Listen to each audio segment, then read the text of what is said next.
Magandang umaga mula sa Pag-asa Weather Forecasting Center. Ito ng ating update sa magiging tayo ng panahon sa susunod na 24 oras.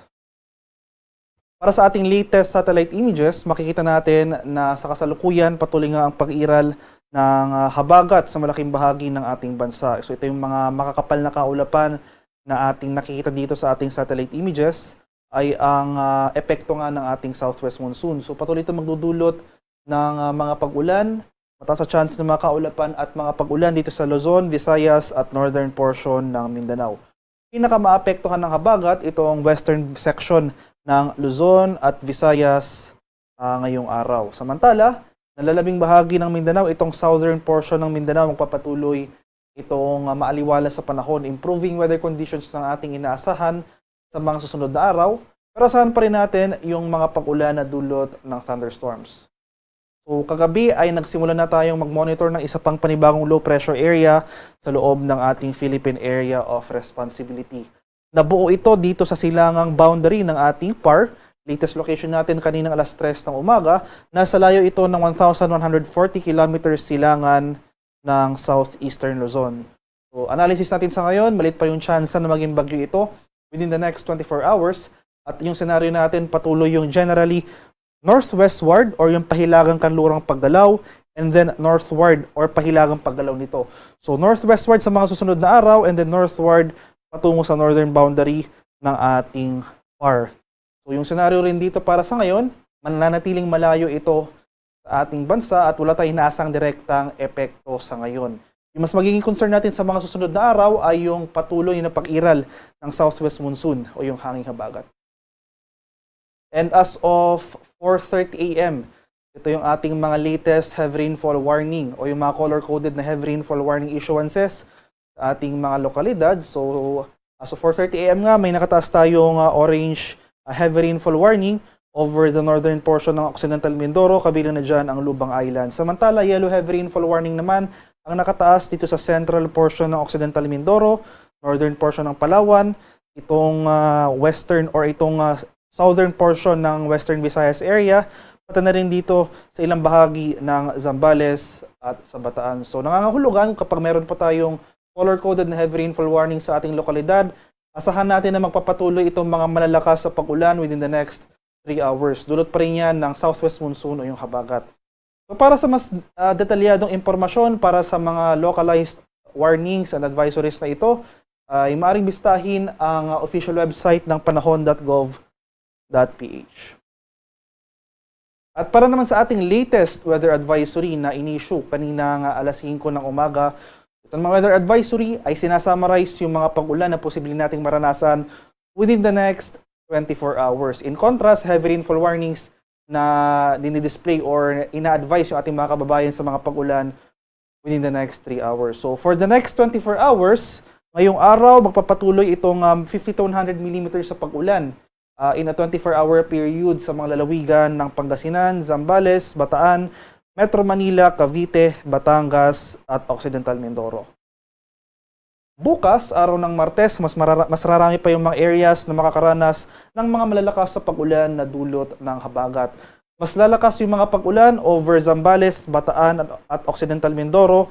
So ngayong araw, possible 50 to 100 mm. Bukas, mas lalakas yung mga ulan over these areas, posibleng umabot ng 100 to 200 mm in a 24-hour period. Samantala, 50 to 100 mm ng pag-ulan naman ang mararanasan dito sa Ilocos Sur, La Union, Pangasinan, Tarlac, Pampanga, Bulacan, Rizal, dito sa Metro Manila, Cavite, Batangas, Antique, Iloilo, Guimaras at Negros Occidental.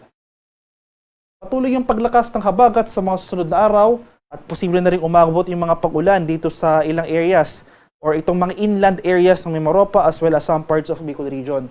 So magpapatuloy yung 100 to 200 mm ng pag-ulan over Zambales, Bataan, and Occidental Mindoro. Samantala, 50 to 100 mm of rainfall ang mararanasan over most of Ilocos region, Abra, Benguet, Tarlac, Pampanga, Bulacan, Metro Manila, Rizal, Laguna, Cavite, Batangas, Oriental Mindoro, sa bahagi ng Quezon, Marinduque, sa Masbate, Albay, Sorsogon, Camarines Sur, Aklan, at Antique. Kaya sa mga nabanggit ko pong lugar, Especially itong mga areas shaded by orange, asahan natin na sa mga susunod na araw, magpapatuloy yung mga pag-ulan na dulot ng habagat. Kaya patuloy po tayong maging handa at alerto sa mga banta ng pagbaha at pagguho ng lupa dahil inaasahan natin na tuloy-tuloy pa rin yung mga pag-ulan na ating mararanasan within the next 3 days.